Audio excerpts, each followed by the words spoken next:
Tatlong mga ahensya na nasa ilalim ni Presidential Assistant for Food Security and Agricultural Modernization, Kiko Pangilinan, nakatuon ng pansin sa mga pagbabagong gagawin sa kanilang ahensya.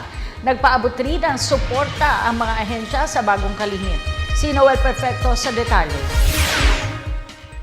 3 sa 4 ng mga ahensya na kasalukuyan nasa pangangalaga ni Secretary Francis Pangilinan ang nagpahayag ng kanilang pagsuporta sa mga pagbabagong ipatutupad ng kalihim ng Food Security and Agri-Modernization sa loob ng 2 taong panunungkulan ng kasalukuyang administrasyon. Unang nagpahayag ng kanyang walang sawang pagsuporta si Philippine Coconut Authority Administrator Euclides Forbes. Ayon sa PCA Chief, pagkamat una siya nagsumite ng kanyang courtesy resignation, ipinaubaya pa rin niya kay Secretary Pangilinan na magiging desisyon nito kaugnay ng operasyon ng ahensya ng pagniniyog. Ang lagi kong presumption ang desisyon ng Pangulo will always be for the best interest of the nation. At kami naman po ilagay lamang niya dito sa pamamagitan ni Secretary Alcala ay may karapatan po niya kung kami ay mapasailalim ng iba pong pamumuno. Sinabi naman ni Fertilizer and Pesticides Administrator Nolito Gicana, tanggap niya ang anumang atas ni Secretary Pangilinan sa kanya, partikularyo may sa mga pagbabagong magaganap sa ahensya.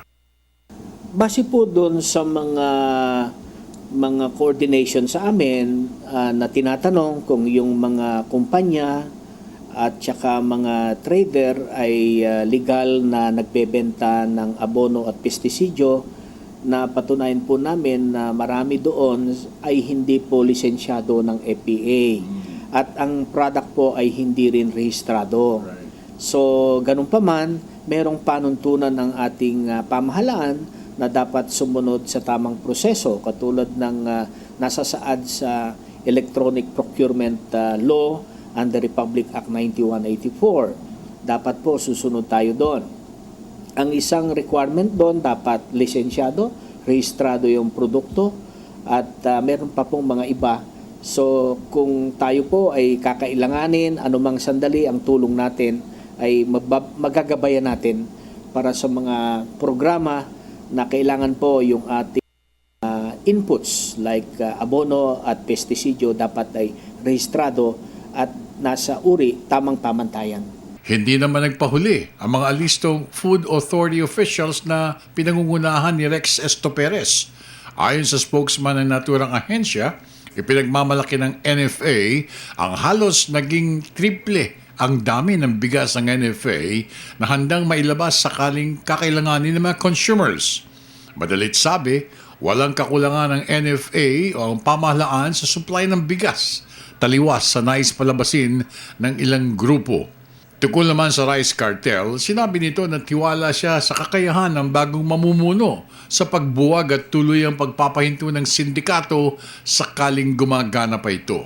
Isa rin si NFA Administrator Orlando Calayag na naghain ng kanyang courtesy resignation sa Pangulong Benigno Aquino III. Huwag tayong mga baang importante. Merong commercial rice, maraming commercial rice.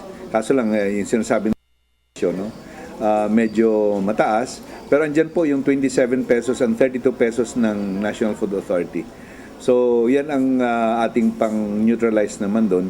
Pero yung ating pong food security na ginagawa ngayon, yung buffer stock, iyan naman po ay market intervention na ginagawa natin yan. Bagamat hindi nakuha ng government television station ang panig ng top honcho ng National Irrigation Authority na si Claro Maranan, tiyak naman ng PTB4 na ipagpapatuloy nito ang pagpapaibayo panglalo ng mga proyektong may kinalaman sa pagtukoy ng mga irrigation projects sa buong bansa ng ahensya. Para sa Telebisyon ng Bayan, ako naman si Noel Perfecto.